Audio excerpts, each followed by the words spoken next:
Hello and welcome to the Gaggle, where we challenge and, if necessary, destroy media narratives. I'm George Samuetti. With me today, of course, is co-founder of the Gaggle, Peter Lavelle, and we're once again very fortunate to be joined by a regular guest on the Gaggle, military analyst, intelligence, former intelligence official, Scott Ritter. So welcome, Scott. Since we last spoke, maybe a couple of months ago, there have been a number of developments, and obviously it'd be very good to get your take. In the last few days, we had obviously the embarrassing and painful episode of some 90 Russian servicemen being killed. According to the Russian Ministry of Defense, the cause was that they were using their cell phones, which of course gave away their location, and that was the reason for their targeting. But however, that may not be militarily significant. I mean, it's obviously painful and embarrassing for the Russian government, but militarily it may not be significant. So what's your take about what's going on and what the future prospects look like? And maybe, to kind of bookend it, peak Zelensky appearing in front of Congress. I think those two are the biggest events that we have seen since we last spoke. Well, let me start then. My brain works chronologically, so I'll start with Zelensky because I think it's a good setup for this. Why did Zelensky go to Congress? It's a key question. Was it to deliver, as Nancy Pelosi said, the greatest speech in the history of Congress? The greatest speech. I mean, we've never seen anything like the Zelensky speech, except today nobody can remember a single word that he said because it was totally irrelevant. It mattered not. In fact, it's a speech I think he'd rather forget because it exposed the fact that Zelensky is purely a figurehead. He's a toy. He's a chess piece being moved on a board. Zelensky went to Washington as political cover for a vote being carried out by a lame duck session of Congress. For I think between was it 43 or 63 billion? It doesn't matter if you get up to that number. It's a few billion here or there, but it's a lot of money to be allocated for Ukraine. Money that may not have been passed so freely and willingly or without question by the new Congress that had emerged from this, although the Republicans seem to be having a heck of a time appointing a speaker, but that's a different issue altogether. But Zelensky was brought in purely for political cover. But sometimes the actors forget their roles and they think they're actually players. And Zelensky came in, I think, under the misguided perception that because he got to meet with Joe Biden in a made-for-Hollywood moment in the White House where he got to hand him a medal that was given to him from a hero of Bakhmut, whom Zelensky met with the day before he got on a U.S. Air Force plane to fly to Washington, D.C., or to hand a flag to Nancy Pelosi signed by the heroes of Bakhmut. He thought maybe, gosh, I am somebody. And instead of just Pinocchio, the wooden boy being manipulated, he thought he was actually a real boy. No, Zelensky, you're not a real boy. You're just a little puppet. And here's the proof. You see, prior to Zelensky's trip, there was a meeting held by The Economist where General Zaluzhny, the commander of the Ukrainian armed forces, was front and center. I think present at the meeting was Zelensky, who didn't say a word, which speaks volumes. And Zaluzhny was asked, what his feeling was on the battlefield. He said, I can beat these guys being the Russians. Well, Zaluzhny, you can't because you haven't and you're not going to, but it's all right. You're allowed to think what you want. I can beat these guys. But to do it, he said, I need 300 tanks, 500 armored fighting vehicles, 500 artillery pieces, and unlimited ammunition.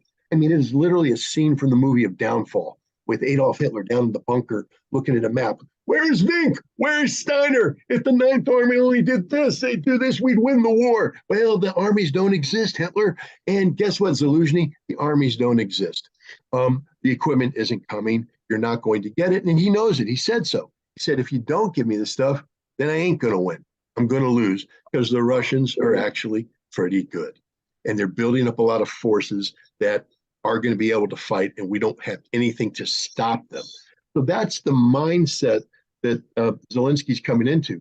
I can't stop. And then meanwhile, the Russians are pounding the living dog doo-doo out of the Ukrainian infrastructure with missiles that supposedly aren't supposed to exist, drones that apparently get shot down at 110% success rate, but still somehow manage to fall on the target they intended to strike. $1 trillion in infrastructure damage has been done to Ukraine, much of it more recently through these strikes on their electrical generation capacity and others. The Ukrainian society is shutting down, and that's the other reality. So Zelensky wants air defense, and he needs magical armies to appear. So he comes to Washington, D.C., and he's supposed to just play a script, show up, hand the medal, hand the flag, give the greatest speech in the history of Congress, and then leave. Gosh, but he tries to ask for more. He wants not one Patriot missile battery, but 2. He wants tanks. He wants this. And he was told, no, you're not going to get it. And that says a whole bunch right there. It says that the West isn't trying to win this war. The West has given up on winning this war. The West simply wants to do what Lindsey Graham has, articulated in one of his only honest moments, have Ukraine fight to the last Ukrainian. Yeah. And that's the sad fate of Ukraine right now. So now we come to the current situation. Russia's in the midst of finalizing its... Well, Scott, if I could just finish up with the Zelensky visit before we move forward. I agree with your analysis. I think it was also just to continue the grift while they had it, because we had the unprecedented boondoggle bill passed in the lame duck Congress, which had it satisfied the defense industries, the Pentagon, and the Ukraine coalition, if we want to call that. But I mean, if you're right, and I think you are, you have a good road record here. Are they setting Zelensky up as the fall guy? We did everything we could. We did. There's no doubt about it. I mean, I can't pretend to be an expert on Ukrainian politics. Like everybody, I watched from a distance. The election between Poroshenko and Zelensky.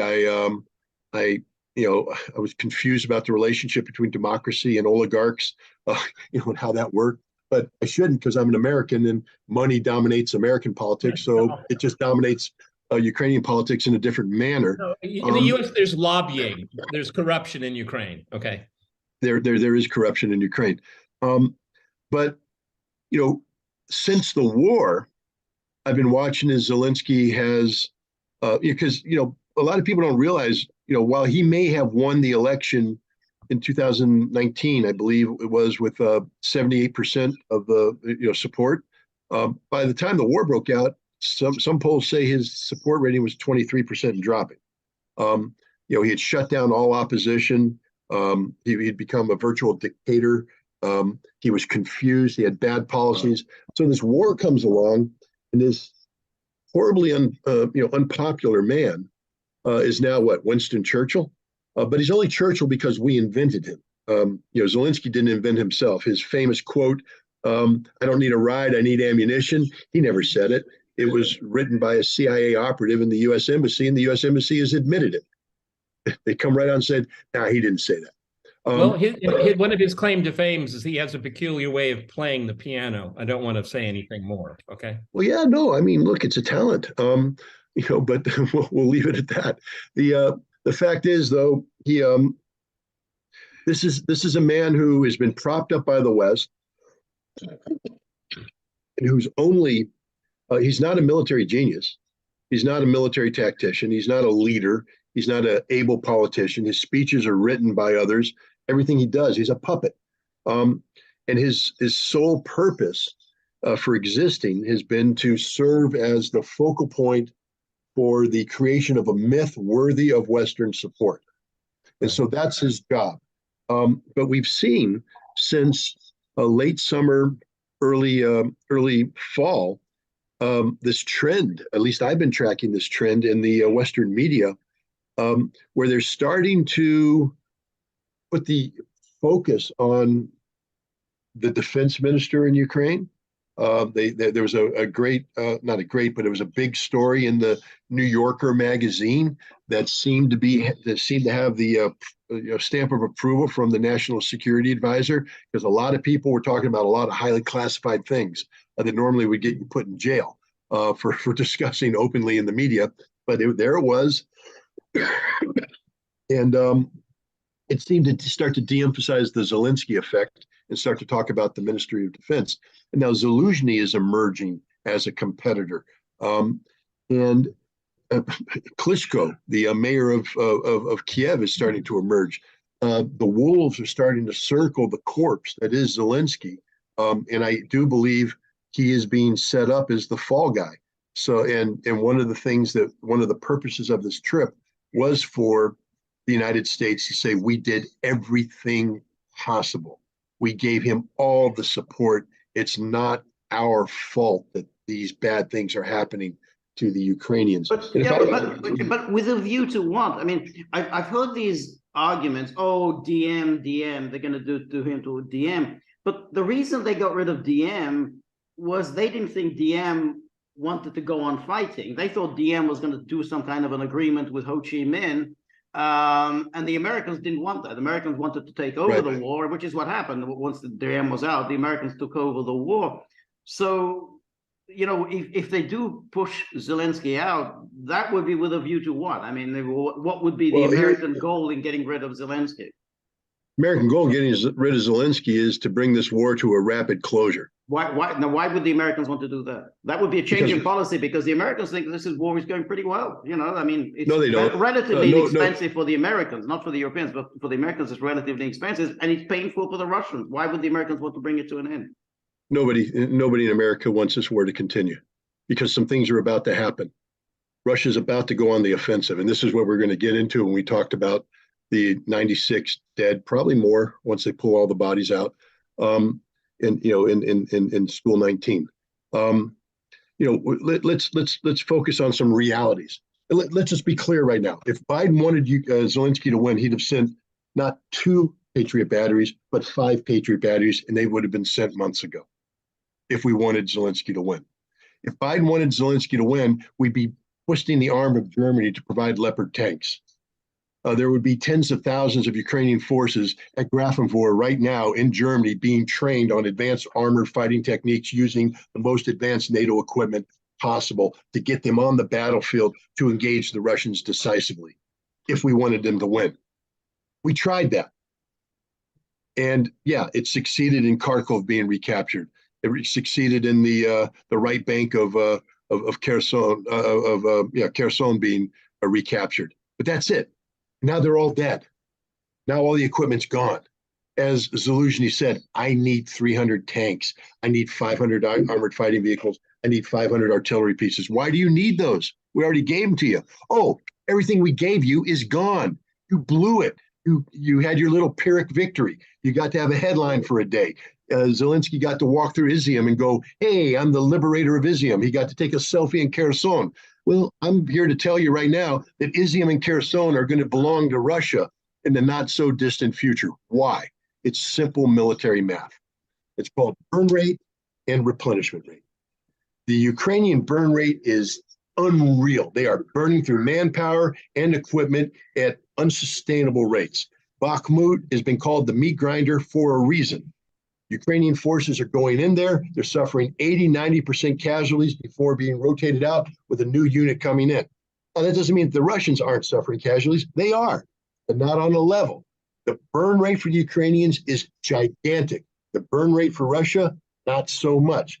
The replenishment rate, because if you have a large burn rate, you need an even larger replenishment rate. But the Ukrainian replenishment rate is smaller than their burn rate, meaning they're burning through men and equipment at a rate more accelerated than what can be replaced. You know, if your burn rate is say 800 men a day, and you in 10 days you lose 8,000. That's 10 days. And if NATO says we can train 8,000 troops in 3 months, George, I'm not a mathematician, but I'll tell you right now, that's an equation that will never balance out.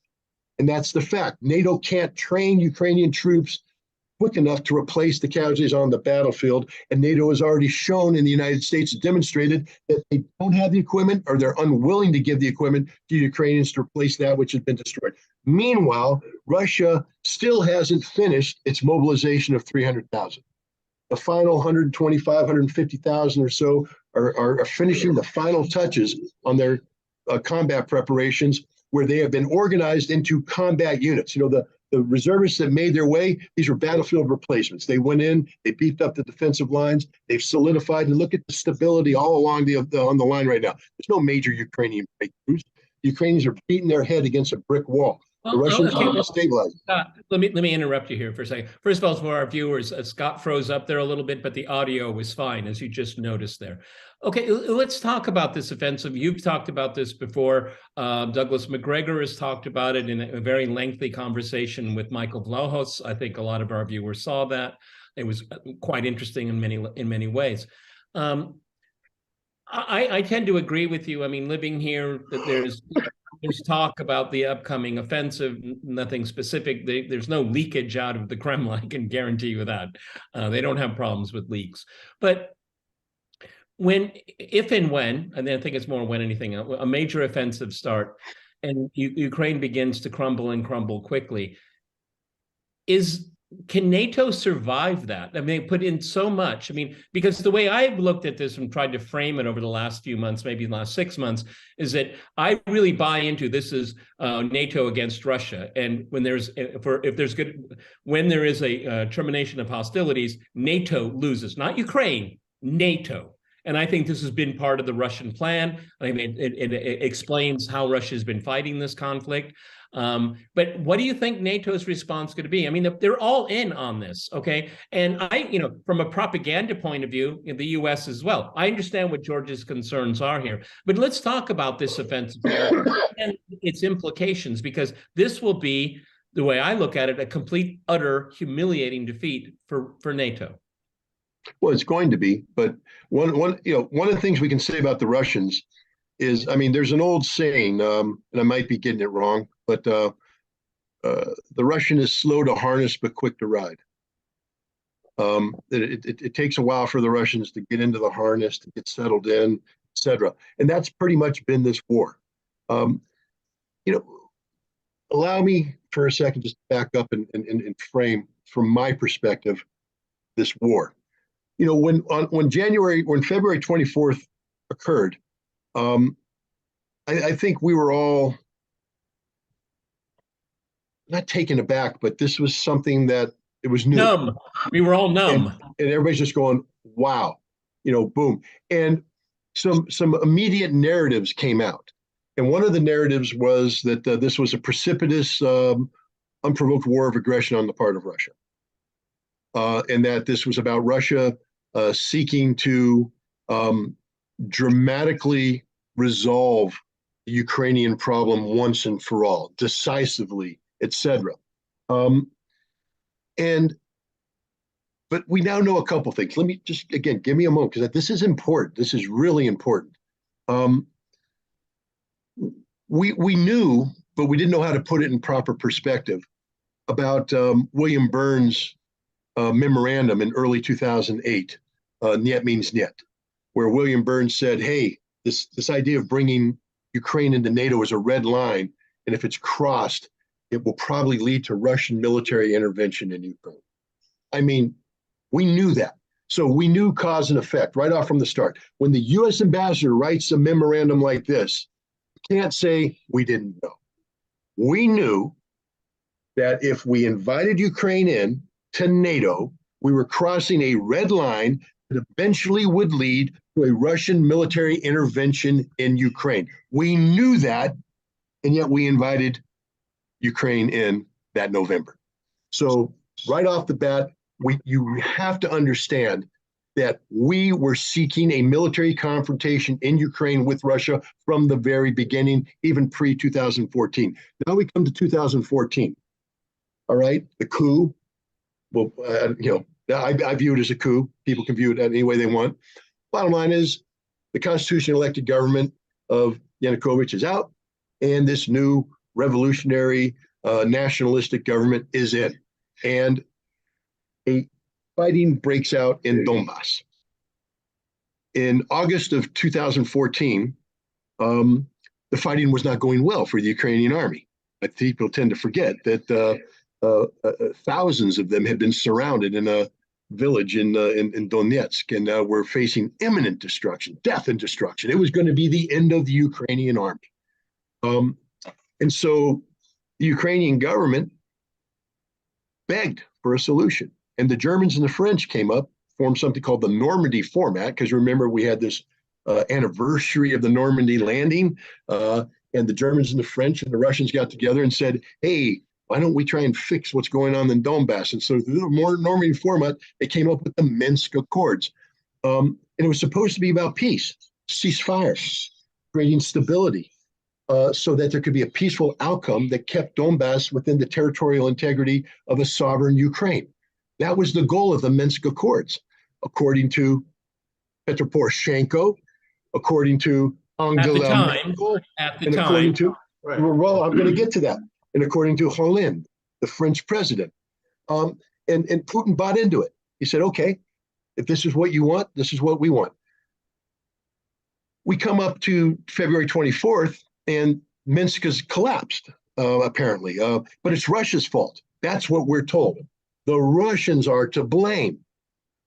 But for whatever reason, Poroshenko, Merkel, and Hollande have all come out and said, nah, Minsk was always a sham, never to be taken seriously. The sole purpose of Minsk was to buy time so that the Ukrainian military, which was being humiliated on the battlefield in Donetsk at the time of the Minsk Accords, could regroup, be retrained by NATO so that they could solve this problem militarily. The Minsk Accords was promotion of war, the same way that the invitation of Ukraine into NATO was the promotion of war. We know this by the Burns Memorandum. We know this now by the confessions of Poroshenko, Merkel, and Hollande. We know that the West was promoting war. It wasn't just theoretical, because the U.S. built a training facility in Western Ukraine in 2015 that trained 500, or we'll call it a battalion of Ukrainian soldiers every 55 days. Nearly 30,000 Ukrainian soldiers passed through that training facility prior to the conflict in 2022. Guys, this wasn't a precipitous Russian action. This was an act of desperate self-defense by Russia confronting this. And this is so important to recognize, because now that we recognize this, it suddenly puts into perspective. Russia was seeking, bending over backwards, a diplomatic resolution. They were begging for Minsk to be implemented. Putin told Biden, if you want to stop what's going on, and when they met in Geneva, 2021, implement Minsk. Biden promised, but he lied, because they all lied about it. The Russians, in a final act of diplomatic desperation, put forward draft treaties about a new security framework in Europe that would take Ukraine out of NATO, but resolve this. There would be no fighting, and they were turned down. We didn't trade them seriously, but we said it was the Russians being aggressive with diplomacy. No, the Russians were desperate for peace, and here's the final proof of that. They invade Ukraine, but they don't invade Ukraine. The special military operation was not an invasion. If it was an invasion, we wouldn't be talking about it today, because it would have been over. But the Russians went in soft, went in gentle. We couldn't understand why they did it. Why? Because they didn't want to go to war. They didn't want to go to war. They didn't organize for war, politically, militarily, anything. They were forced into this environment to preserve the ethnic Russian population of the Donbass.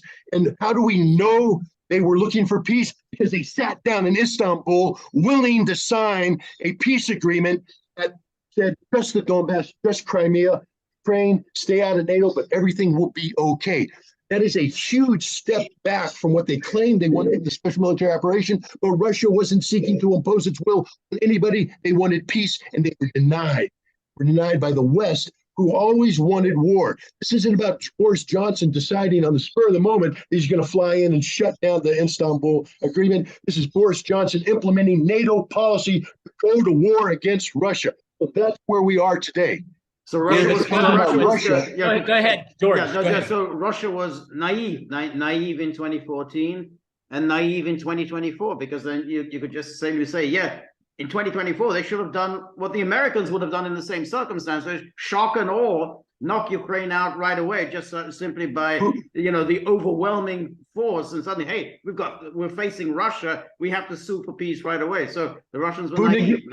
Putin acknowledges this. Everybody, George said 2024. He meant 2022. Sorry. Right. I'm sorry. Yeah, I meant February. It's a shorthand. February. I don't want you to think that you have a secret earplug from the Kremlin. February 24. Yeah, of this year. Yes, exactly. That's how I said. But I do. Remember, I'm a Putin puppet, so I got the secret microphone. No, look, Vladimir Putin has acknowledged that he was naive in 2014. Yep. He said, if I were to do it again, I should have finished the mission then. We should have just wiped the Ukrainians out, solved this problem, and moved on. But I believed in peace. I believed Merkel. I believed Holland. I don't know if he believed the Ukrainians, but he believed the Europeans would get the Ukrainians to do this. And they spent 8 years sacrificing 14,000 lives, by the way, both Ukrainian and ethnic Russians, many of them military, but many of them civilian. But it's 14,000 lives nonetheless that shouldn't have been lost had Putin just finished this problem in 2014. So for all those people that say Vladimir Putin's a steely-eyed killer, hey, no, he's a pussycat. He's a guy who actually believes in peace, looks for peaceful outcomes, looks for peaceful solutions. And he was naive in 2014 to believe these people. And he was naive in 2024 to believe that Ukraine was willing to take the easy way out. Yeah, but Scott, you raise a very important point and problem. George and I have talked at great length about Hollande, Merkel, Poroshenko, okay?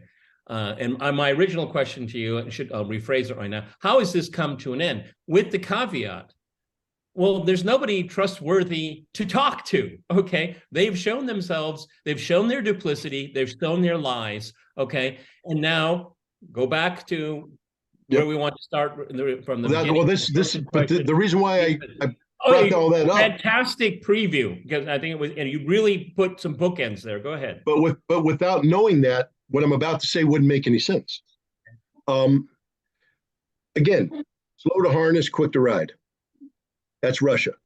Now, I don't want Russians to get mad at me. I'm just quoting an old Russian proverb. But Russia has been struggling to get into the harness. And one of the key aspects of getting in the harness, it's several. One is to build the military capacity to accomplish this. Russia didn't have the military. I mean, I think every military analyst, including myself, is going, why are they entering such a big military problem with a peacetime military, force? Why didn't you mobilize the reserves early on, et cetera? And we now know the answer. Naive, totally naive. Slow to harness. They mobilized 300,000 reservists. In addition to that, there's ongoing recruitment. So the number is actually considerably larger than 300,000. There's 120,000 volunteers that have been mobilized during this period of time as well. In a sports analogy, when a team is preparing for a championship match, or when an athlete's preparing for the Olympics, talk to any Olympic athlete about their training plan, their regimen. They want peak performance to come time of the match. All right? Keep that in mind, because the military is the same way. You aren't going to mobilize, train, equip, and bring together this force, because the peak performance moment for the Russians is when that last battalion tactical group comes out of the training ground and arrives in the special military operation, falls in on its equipment, has the fuel, the ammunition all lined up. That's the moment when they have to be used. Because if you don't use them, if you instead sit them back, idle their engines, combat efficiency drops. And so in a very short period of time, that final BTG is going to arrive from the final training ground, wherever they are in Russia right now. And when they arrive, the Russians have had a long time. They're not surprised by any of this. They've been planning for this. They know when that unit arrives. They know what logistically has to be done to prepare for that. And they know what they want to accomplish with it. We are talking 10 to 15 division equivalents. The Russians have solidified the defensive line. It ain't going nowhere. They're continuing offensive operations in the Bakhmut area and other areas, grinding away. 10 to 15 division equivalents are about to arrive on the battlefield, equipped with the most modern equipment the Russian defense industry can give them. And when they do, they're going to be unleashed. And as General Zaluzhny said, we don't have anything to stop them. This war, gentlemen, is over. And the West knows it. There's not a single military analyst out there worth their salt can speak unencumbered because many of them are prisoners to their contracts with MSNBC, CNN, et cetera. So they have to spout the thing. But even then, they're starting to lose the narrative because they're just in there going, there ain't nothing Ukraine can do. There's literally nothing Ukraine can do. This is over. And that's the important thing. The West still labors under the belief that there can be a negotiated settlement. And so now, George, I come to answer your question. I told you it takes me a little while to get there, but you're like the Zelensky, Russians. Okay. Slow to harness, baby, but quick to ride. Zelensky isn't dim. Zelensky wants to continue the fight because that's the only thing that keeps Zelensky politically viable. And maybe at some point. Well, we'll see. I mean, I personally believe that if Zelensky doesn't take the ride that he never really denied wanting, but at some point in time, he's going to be offered the ride. And if he refuses the ride, then I think he's going to die. And it isn't going to be the West killing him. It's going to be his own military because they hate him. He's turning into a hateful figure. He's despised. The troops despise him. If you take him and instead of taking him to a hand-picked group of ultra-nationalists, which they did in the so-called Bakhmut visit, he takes him to the unit that just suffered 90% casualties, puts Zelensky, and he'll shoot him on the spot. They'll shoot him on the spot. So why don't the Americans then push, if they really want a negotiated outcome, why don't they push for it? After all, as you said, Zelensky is a tool of the Americans. I mean, so he'll have to do as he's told. I mean, if Biden tells him the jig's up, then the jig's up. So why don't the Americans push for something? And the Russians would be very welcoming to any American initiatives, but there haven't been any American. It would only have to come from Washington. It has to come from Washington, yeah. Yeah, well, I disagree. I don't think Russia will take any initiative. I think it's over for diplomacy. I think the day diplomacy is finished. I think the Russians are committed to a path of measured military advances. There will come a moment, and I think the United States knows this. I'll call it the Odessa moment. Prior to the Odessa moment, Russia is there's things that cannot be stopped with diplomacy. The first thing that can't be stopped is that Russia is going to reconquer every piece of territory that belongs to it under Article 64 of the Russian Constitution. I think I got the article right. But this newly acquired territory, there's significant parts of it that are still occupied by Ukraine. That is Mother Russia. It's never going to belong to Ukraine. And so when people say, what is Russia going to do offensively? I just told you what Russia is going to do offensively. They're going to liberate Mother Russia. And the liberation of Mother Russia isn't just the reacquisition or the acquisition of this territory. It's going to push the Ukrainians back so never again can an M777 howitzer fire a round that lands on Mother Russia.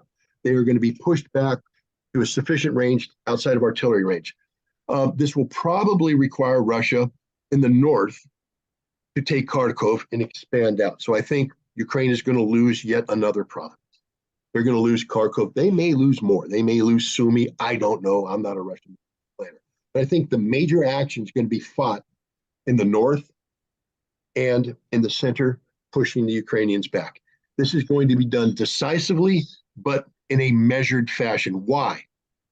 Because what I get in talking to Russian officials is that one of the things the Russians have been doing from the very beginning is escalation management. The Russians don't want to win too fast, too quick. They don't want to shock NATO to the point that NATO does something precipitously or a NATO member does something precipitously, such as Poland moving into Western Ukraine or Romania working with Moldova to attack Transnistria. These are two potential flashpoints that the Russians don't want to flash. And the way you don't let them flash is through measured success on the battlefield.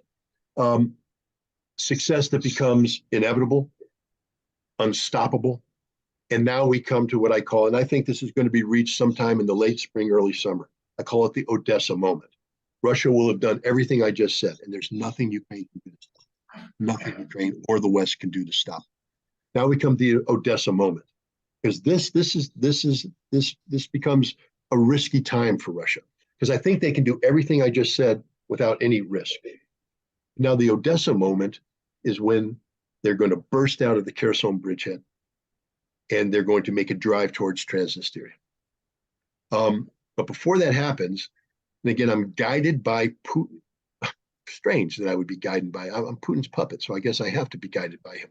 But it was an answer he gave to a question at a Valdai meeting from a Hungarian journalist about Odessa, and he gave a response that was cryptic. But the general gist of the response was that Odessa can either be the point that creates peace or the point that terminates the conflict violently. Meaning that, and this is where diplomacy comes in, George. This is what I call the American moment. Everybody knows that if you deny Ukraine access to the sea, it's dead as a nation. It'll be nothing more than an agrarian rump state, very difficult to sustain. And it's a problem for both Russia, and this is why it's so important. It's a problem for Russia and the West. This is why the Odessa moment is so critical, because Russia doesn't want Ukraine to be a dead nation. That's right. They don't want that. It's not good for Russia. But Russia also needs to protect its interests. So the Odessa moment will be that time for a diplomatic solution that allows Ukraine continued access to the sea, allows Ukraine, and Ukraine's making it tougher and tougher, taking down Catherine the Great statue, taking down all the statues. It's like, hey, go ahead and kill us. Why not? We're going to, as opposed to saying, no, we're going to respect the heritage of Odessa so that we can live in peace and prosperity with our, but the Russians have never taken the bait. Anytime anything stupid like this happens, including what happened in the disaster that happened in the School 19. Everybody's like, oh, Russia's going to respond no, they're not. That's war, baby. You lost 96 guys. Get over it. The same day they lost 96 guys, they took out a ice skating rink where the Ukrainians lost hundreds of guys, including a HIMARS system, 2 Vampire systems, and some artillery systems. So it's called war. If you give the enemy a target, the enemy's going to hit the target. And shame on the Russian leadership that didn't predict this. People are saying here. That's what people are saying. But also say this. I mean, I don't want to deviate too much, but this is a story that was driven by a certain class of Russian blogger, I'll call it. And it's a class that seems to be dominated by people who fought in the Donbass in the early stages of the conflict. It was what I call this guy Igor Strelkov. Yeah, a bunch of egomaniacs who went in there early when it was the Wild West, ran their own little fiefdoms, did their own thing, some of it legal, a lot of it illegal, a lot of it criminal. And as the war matured and adults came in and took over control because it became a long-term conflict that has sustainability issues attached to it, these people like Strelkov and others got pushed out. And since then, they've been very bitter, very angry. They're very anti-Putin. They're very anti-Russia. They claim to be part of this greater Russian empire thing. I don't know what but these guys hate Putin. They hate Russia.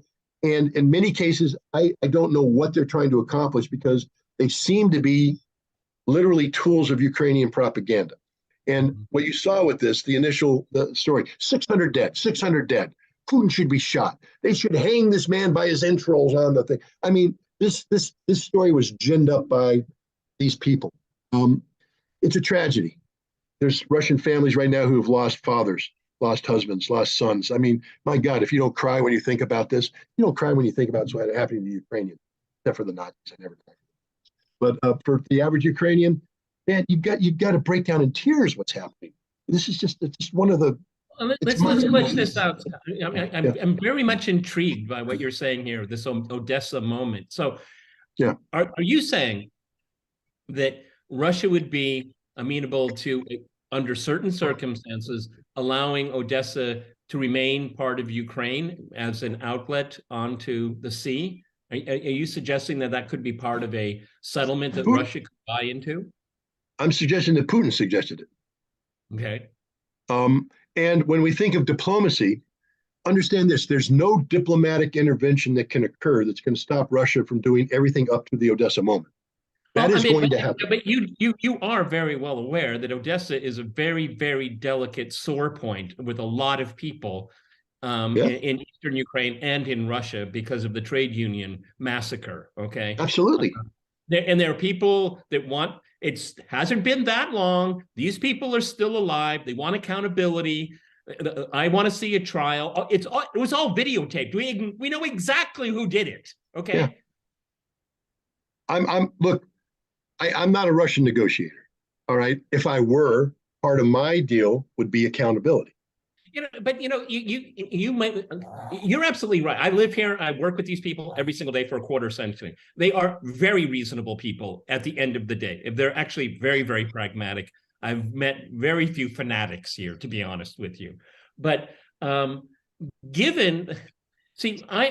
big question is here, who's the interlocutor? I mean, why would the Kremlin trust anybody in the West and say, we want to look reasonable.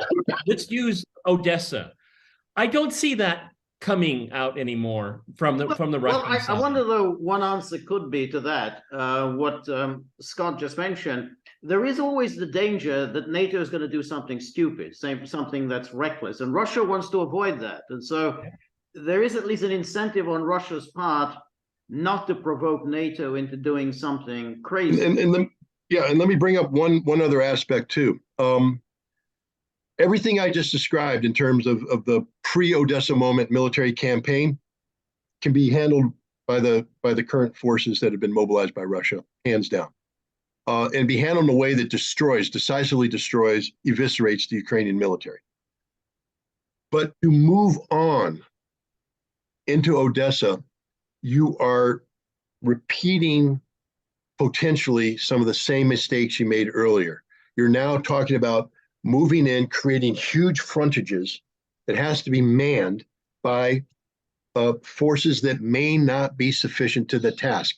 Now, I think Russia could handle it if it's only Ukraine, but the Russians are no longer naive.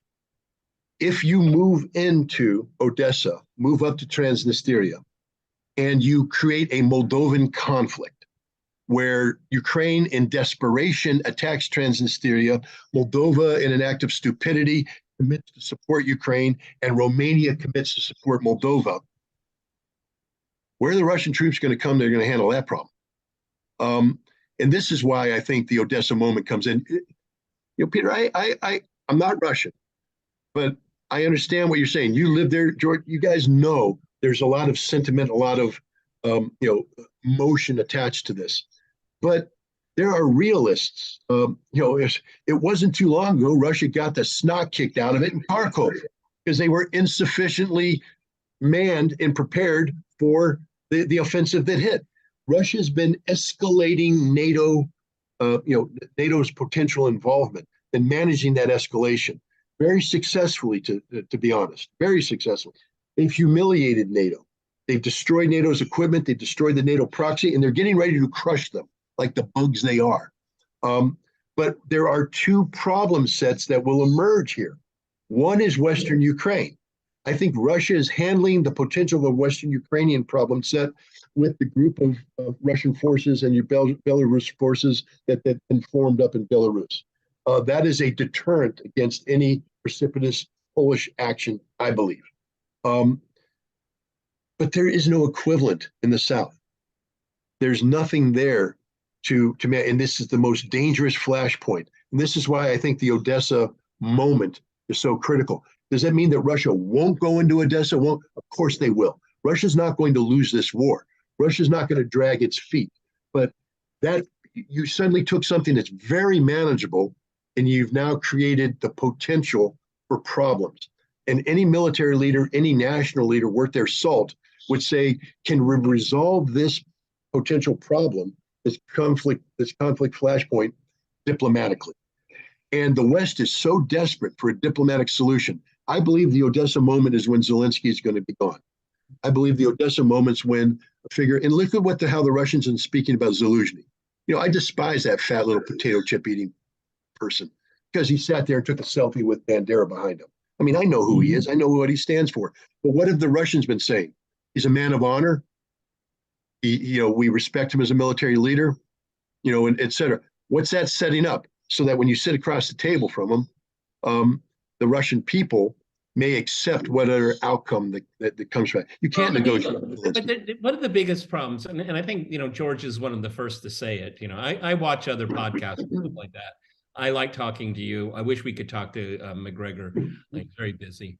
But I mean, George brought up the point, and it's a salient point. I mean, any outcome is Russia will demand that it doesn't have to do this again in 5 years or 10 years. Okay. Yeah. I mean, that's the whole, that's the whole 9 yards right there. Okay. Because we can talk about, I think I was the first to say Ukraine is going to be, it's not what Ukraine is going, it's not what Moscow is going to control. At the end is, what is Ukraine going to control? Okay. Mm-hmm. That was my addition to the conversation. And we can talk about, negotiations and all that. I mean, maybe I'm being too maximalist here, but for me, it is what are the terms and conditions of your surrender? That's how I look at it. Correct. No, and I don't disagree. But now we come back to the Odessa moment.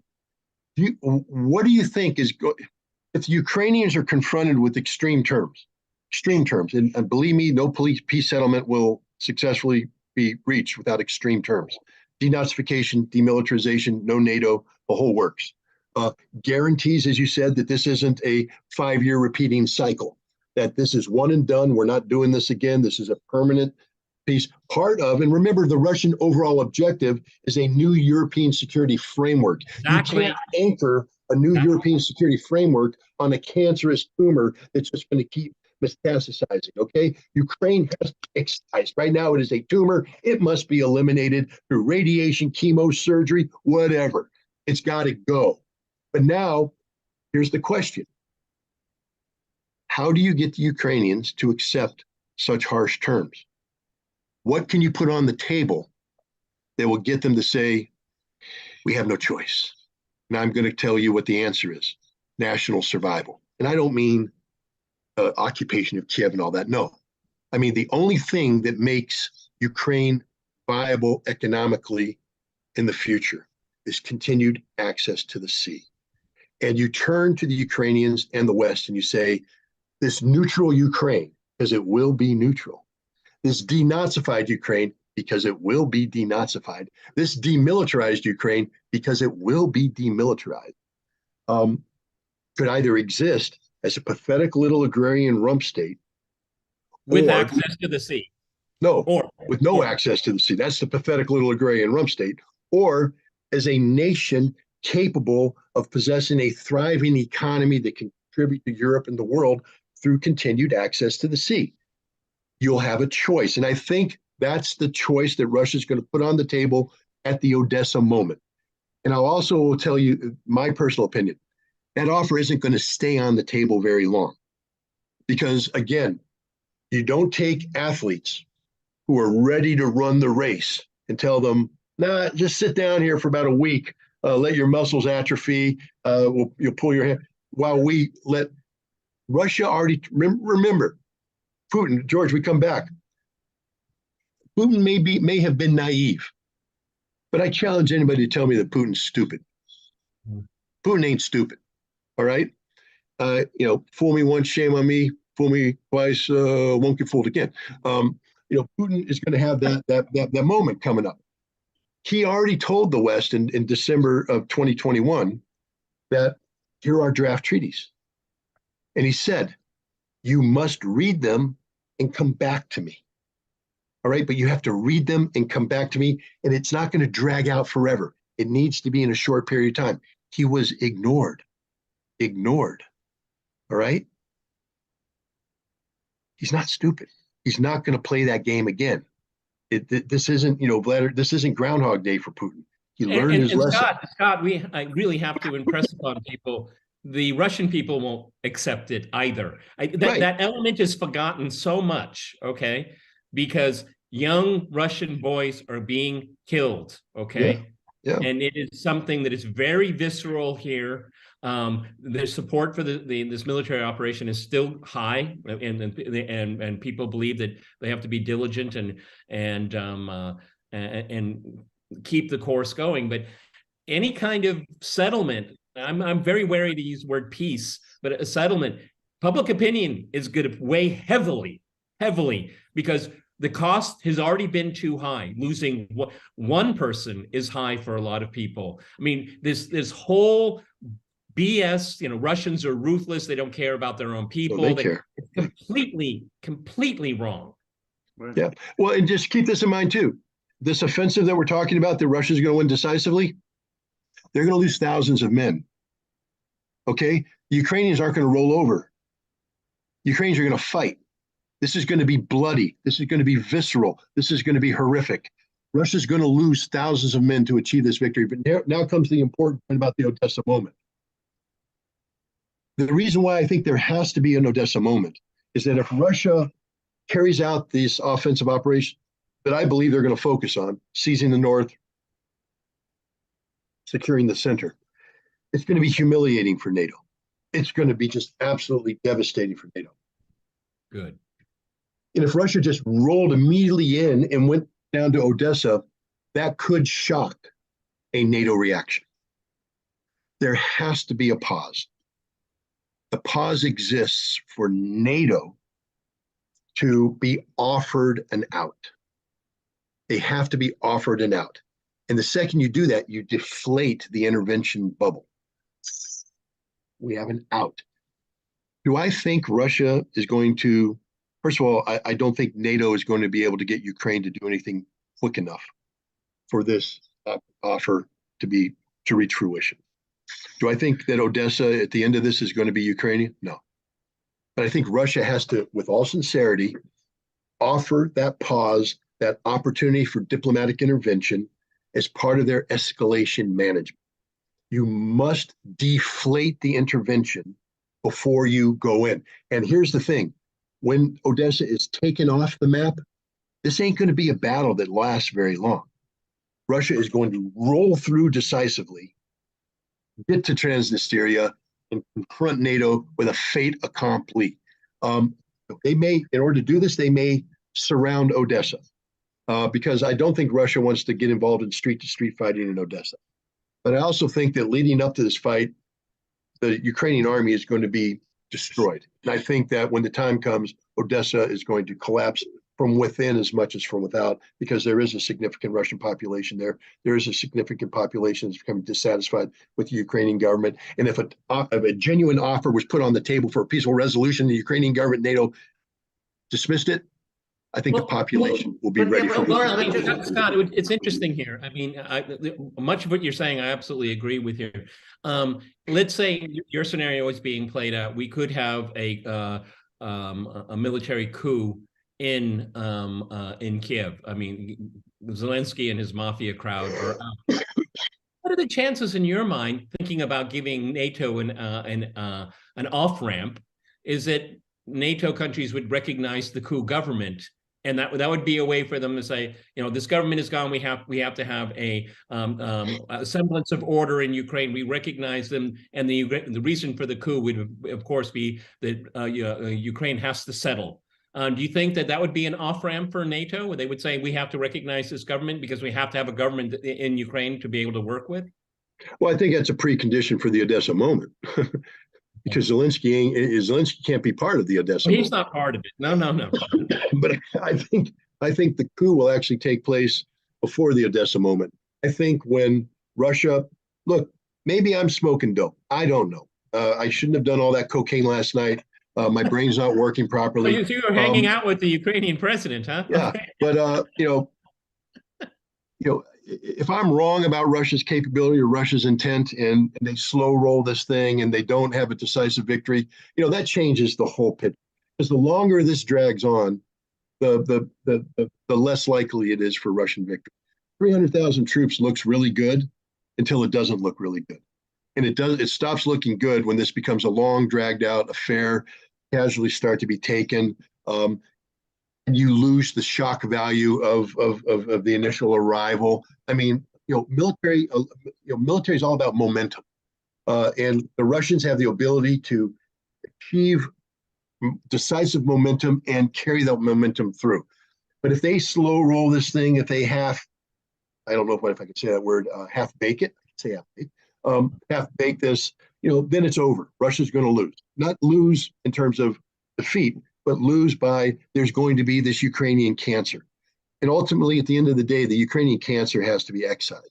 This is why I believe that Russia has, this 300,000 men is so important, that when the remaining 10 to 15 divisions worth come in, that Russia is going to carry out decisive military operations to achieve the objectives that I've outlined, and they're going to set themselves up for a. But Scott, 300,000 isn't really such a huge number. I mean, if we talk, like, if you recall the Second World War, you were talking about millions upon millions of men being thrown into battle. So 300,000, that's a small. It sounds like a lot on paper, but when you're talking about major military operations, 300,000 isn't such an enormous amount.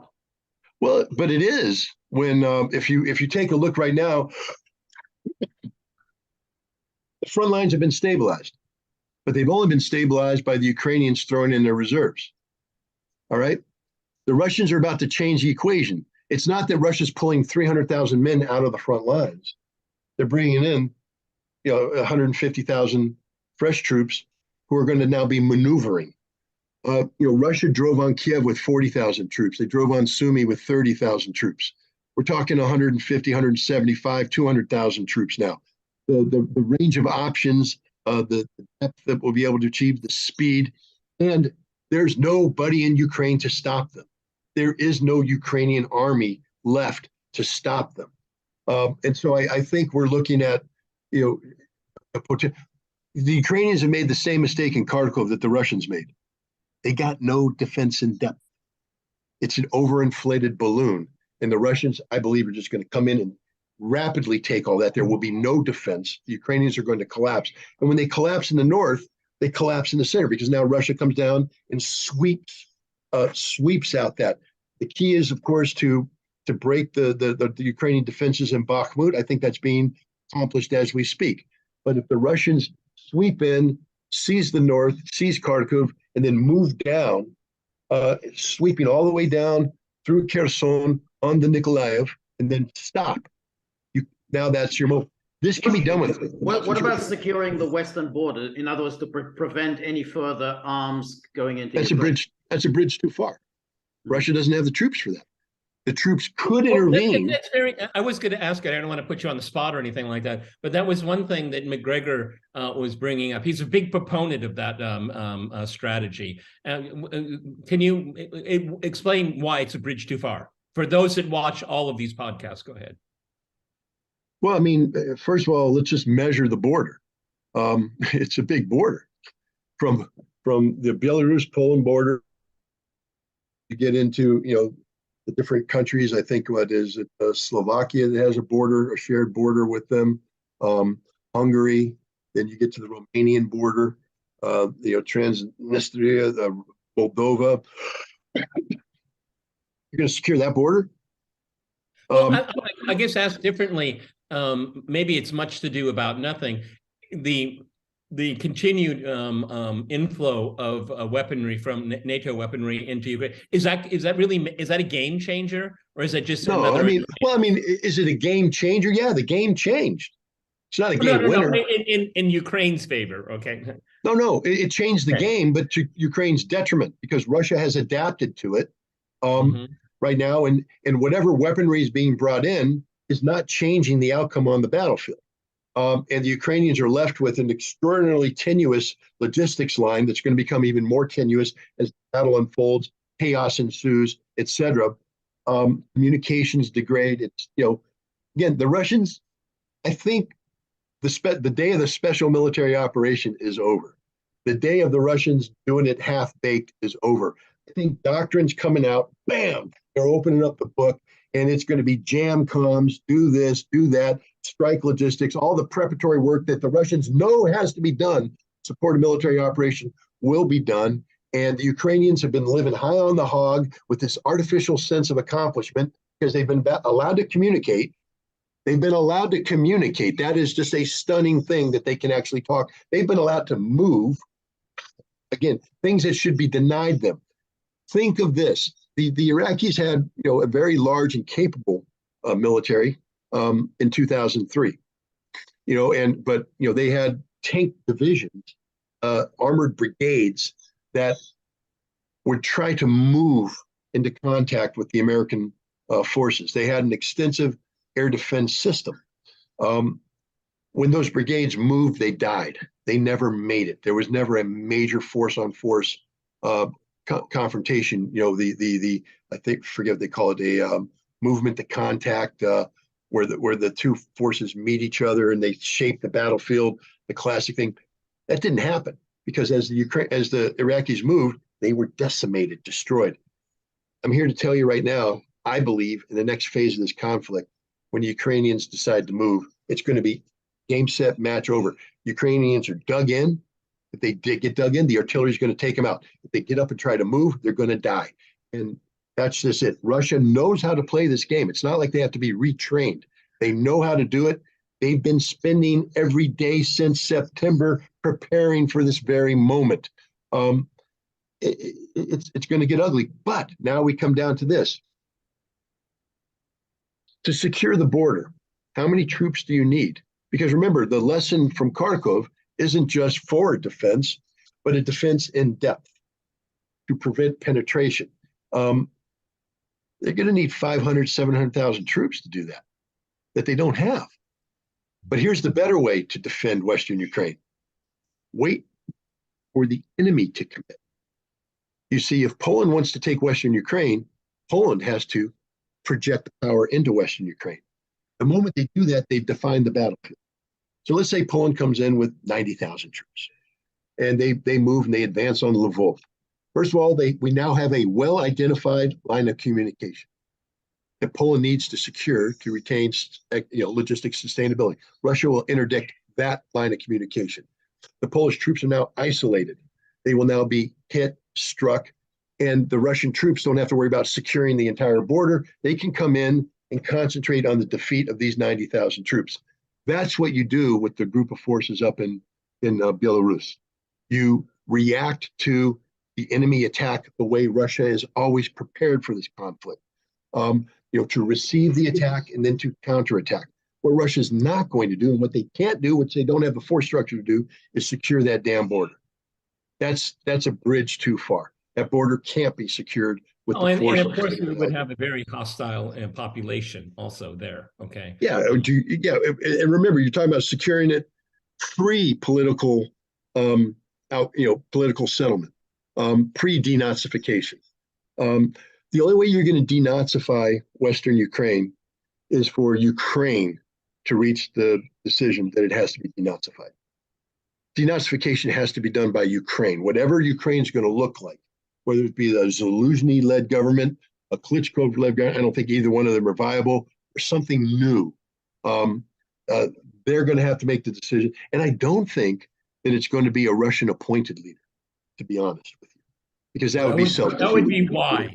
That would be wise. Just going back to the Odessa moment now, do you mean that what the Russians will say to NATO is that if you want Odessa to remain as part of Ukraine, you need to settle now? Is that going to be the Russian ultimatum, basically, that this, if you want a settlement, then and you basically you're going to keep Odessa? And that means neutrality, no NATO, right. No NATO. Right. Otherwise, you lose Odessa. In other words, is that going to be what the Russians will turn to NATO? I believe so, because let's set that up for a second. If you take a look at this grain deal that's been going on, and we talk about the importance of Ukrainian wheat to global food supplies, et cetera, Ukrainian and Russian wheat. I mean, but the point is that Ukrainian wheat does play a factor in global food supply chains. The only thing that makes that viable is an outlet to the sea. And so the world knows the importance of Odessa.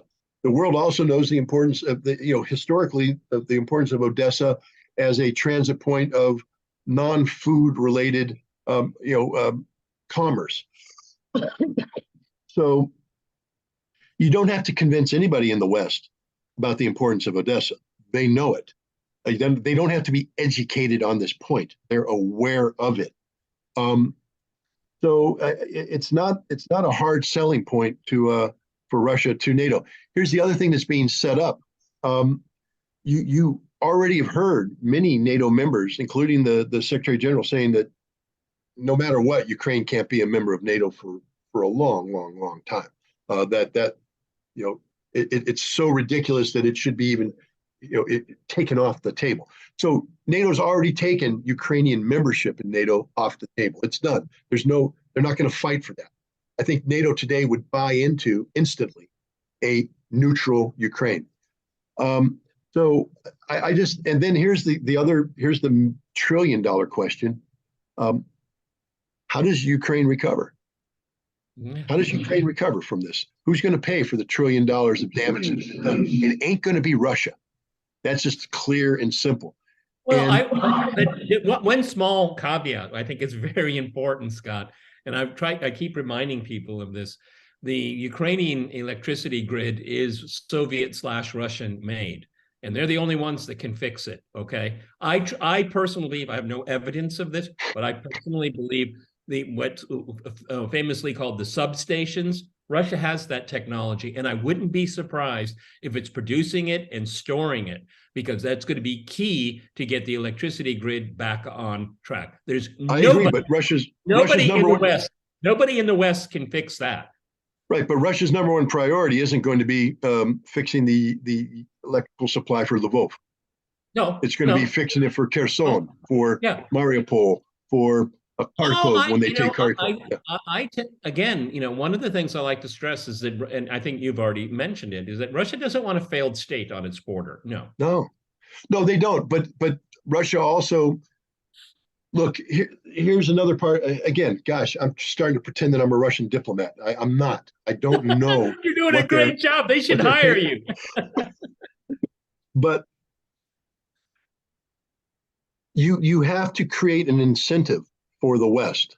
I mean, how do you get the West? Because what you don't want is a victory where the West walks away from Ukraine. Because if that happens, then you have a failed state. Ukraine is going to need Western investment. And so there has to be incentives for Western investment in Ukraine. And the Russians are going to have to build through negotiations that incentive. I don't know how they're going to do that, but I like I never thought about that. I like that idea of Russia, taking the lead in the reconstitution of electrical grids because they're positioned to do that.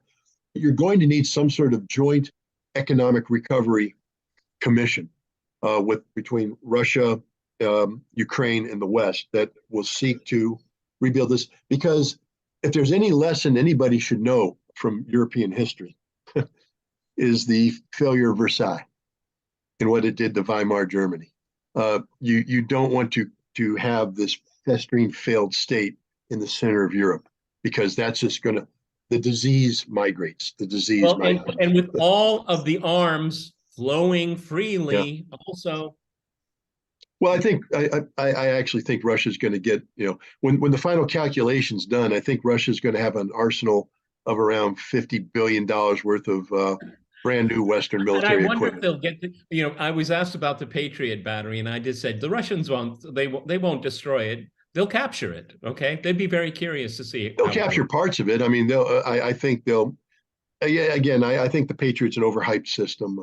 I think it's too complex. Right. What about, the other aspect you mentioned about the Odessa moment is, suppose the Russians take Odessa, would that possibly provoke NATO intervention? Because that's still not it can't be ruled out that NATO would get directly involved. Would Russian seizure of Odessa provoke NATO?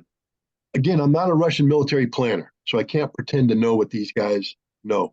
What I will say is this: the likelihood of NATO intervention increases exponentially by the size of the vacuum that exists in southern Ukraine. So if the Russian military assault is done in a manner that sustains a southern Ukrainian battle space free of Russian troops, the temptation for NATO or Romania or Moldova to enter that vacuum increases. So this is why I believe, again, I'm not a Russian military player, but if I were, I would not get bogged down in street-to-street fighting in Odessa.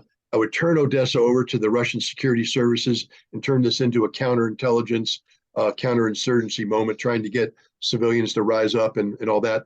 I would bypass Odessa and I would sprint to the damn border to eliminate this vacuum. I would ensure that the only way NATO intervenes in southern Ukraine is through direct contact with Russian troops, and NATO will never do that. NATO will come in. I'm not so worried about a NATO intervention because I don't really know what that means other than nuclear weapons, which I hope that's still considered unthinkable. With they've depleted their militaries. I mean, I think it was Moon of Alabama said at the start, the Germans had 200 tanks and only 12 of them worked. And I'm not really worried about a conventional intervention. I do worry about the doomsday, okay, because that's the only thing. Yeah. And prove me wrong, but I'm not afraid of NATO conventionally. I'm only worried about. Right. No, I don't think it would be conventional. I bet a NATO intervention would, I think, involve long-range missiles. I mean, I think that's the only thing that's feasible. But George, then they're on the chessboard, and Russia's run out of missiles apparently. Well, apparently not. Okay. Well, let me put it this way: country, it's going to be targeted like that. If I'm a NATO military planner, I have to think past D-Day +1. All right. And I've been through this process before during Desert Storm. We spend a heck of a lot of time planning the initial attacks. We're going to put this many cruise missiles here, bombs here. All right. But the real military planner says, I'll leave that to the amateurs. What's going to happen D+2, D+3, D+4, D+5? What happens when the battle damage assessment reports come back in and we've missed 60% of the targets? They now have to be restruck, but we've initiated a process on the battlefield that has more emerging targets coming up. Do I have the capacity to continue to suppress the desired targets and deal with the emerging targets? How many weapons do I have? Do I have sufficient cruise missile capacity? If not, do I have sufficient bombs? Do I have bombs capable of the task, penetrating bombs, etc.? These are questions that any military professional will be asking. So now I'm a NATO military planner sitting in Brussels. I'm going, dude, this war is over at D+3 because we run out of ammunition. All right. The target deck, long range missiles to do what? Because if you're not saturating Russia with long range missiles, it's over. Because Russia ain't going to take one on the chin and sit back there and go, what did you do? Russia takes one on the chin and Brussels disappears, not in nuclear. See, I don't think Russia's going to respond nuclear unless they're attacked nuclear. But Russia has missile systems that will turn NATO headquarters into a smoking hole in the ground. They will turn Ramstein into a smoking hole in the ground. They will make London pay. They will make everybody pay. And I'm a NATO planner, and I don't want that to happen because now we have escalation that leads to the potential of real nuclear conflict. So now I'm sitting here saying, guys, we ain't doing this. We can't do it. If Russia attacks us, then we have to defend and all that.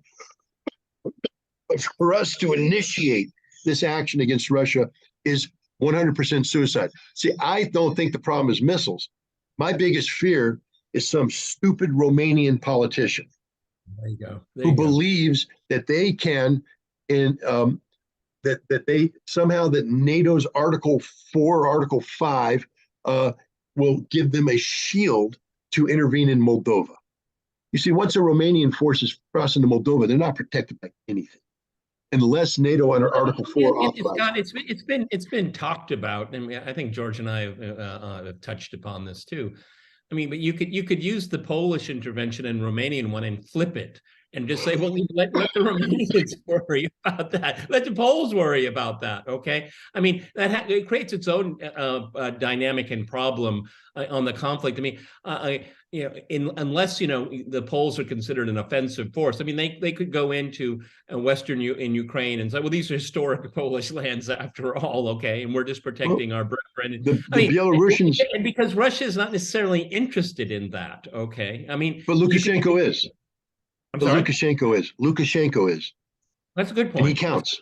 That's a good and point. Lukashenko has made it clear that a red line for Belarus will be Polish intervention in Ukraine, that he will not allow the Poles to take control of the Ukrainian border with Belarus, that is a security risk to Belarus that's unacceptable, and therefore any Polish intervention will trigger an immediate Belarus intervention. And because of the close ties between Russia and Belarus now, where they are a joint operating thing, I think Russia's bought into that. And so you don't think the Russians have a veto on that? Well, I mean, of course, Russia has a veto on that, but I don't think I don't think Russia would want to veto it. Okay. I don't think Russia's looking for a fight, but well, the containing it and keeping NATO out obviously is the first option that Russia would want to pursue. Right, and I think it's still, I think Russia has all along been quite concerned about NATO military intervention. I don't think that they've ever dismissed it and said, "Oh, this is out of the question." Yeah. And I don't mean just some crazy Pole and crazy Romanian. I think by NATO intervention they mean at the highest levels, which is the United States. And I think that's always a possibility that something or other could trigger it. I mean, Americans often act impetuously. It's not always thought out very clearly. Oh no, we can't possibly do that. We wouldn't be here in this mess if Americans they thought things out very carefully. And plus, I mean, we have to go back to the political side of this. I mean, what really I find probably most concerning outside of the death and destruction is how people and the elites have bought into this. I mean, they don't take humiliation very well, okay? And that's what's really terrifying for me. I mean, 99.9% of what Scott has said, I'm completely on board with, and I've learned a lot from this conversation here. But these people, they're blinded by all ideology and hatred. Facts, damn the facts. They're not interested in it. We wouldn't be talking right now if they had the remotest interest in facts. But again, Peter and George,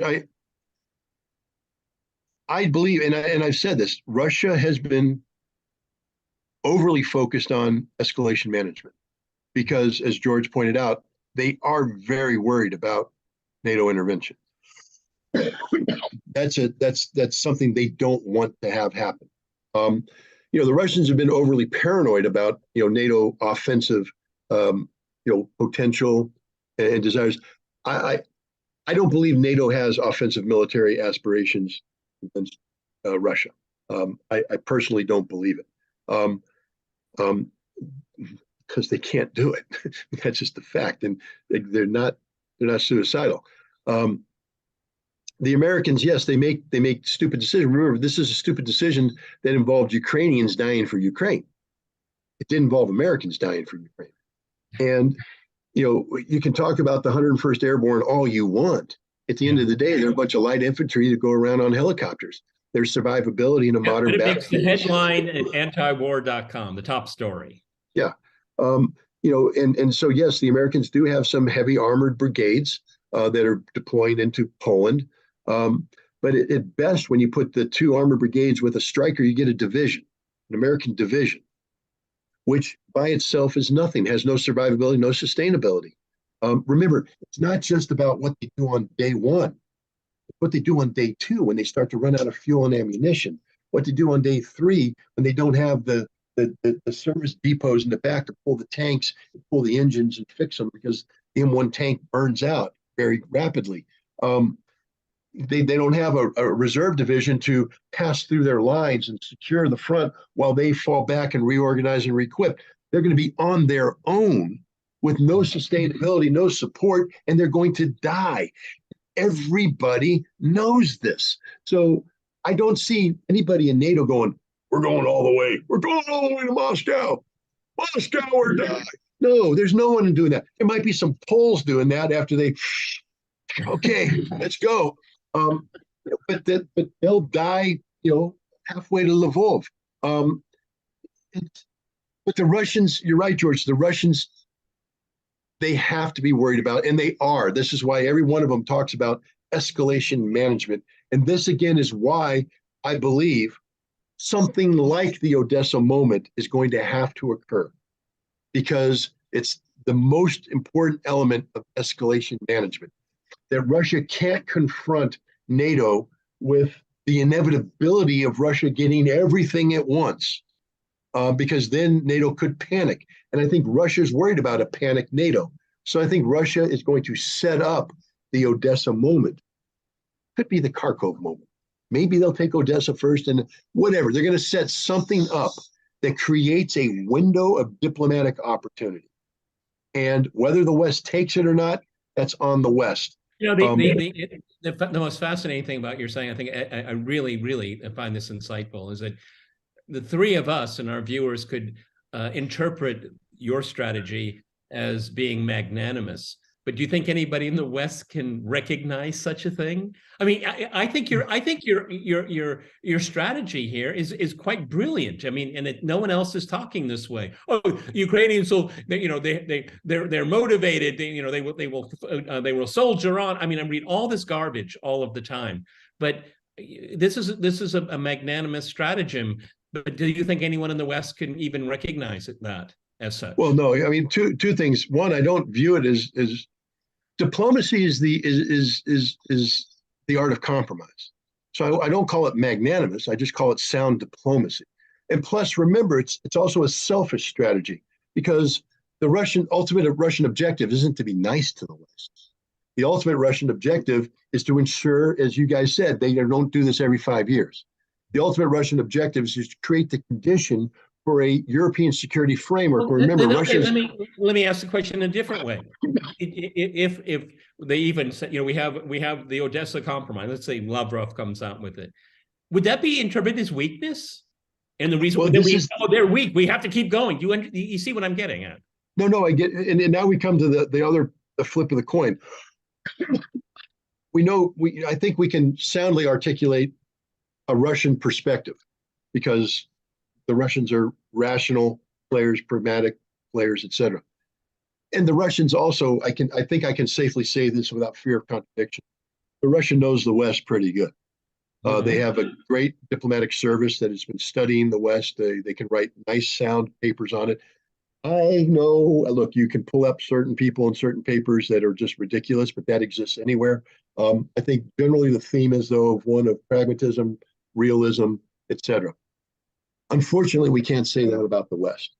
Probably the most pragmatic person out there when it comes to Russia is William Burns, the CIA director, former ambassador. But even he, again, I haven't spoken to him private, so I can't sit here and say I know what William Burns believes.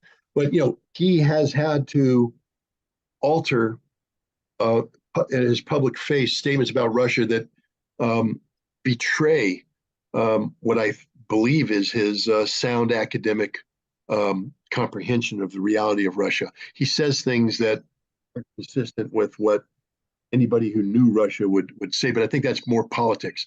But the reason why he has to say that is, and I think I've mentioned this to you before, I call them the Putin whisperers, this new class of academics that emerged after the collapse of the Soviet Union, people who no longer sought to understand Russia or the Soviet Union, but how to dominate Russia and how to exploit. They're a class of exploiters.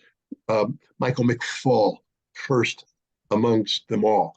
People who are ignorant as the day is long about the reality of Russia, who sought to recreate Russia, through the vehicle of Boris Yeltsin, designed to suppress Russia, weaken it economically, weaken it politically, et cetera, et cetera.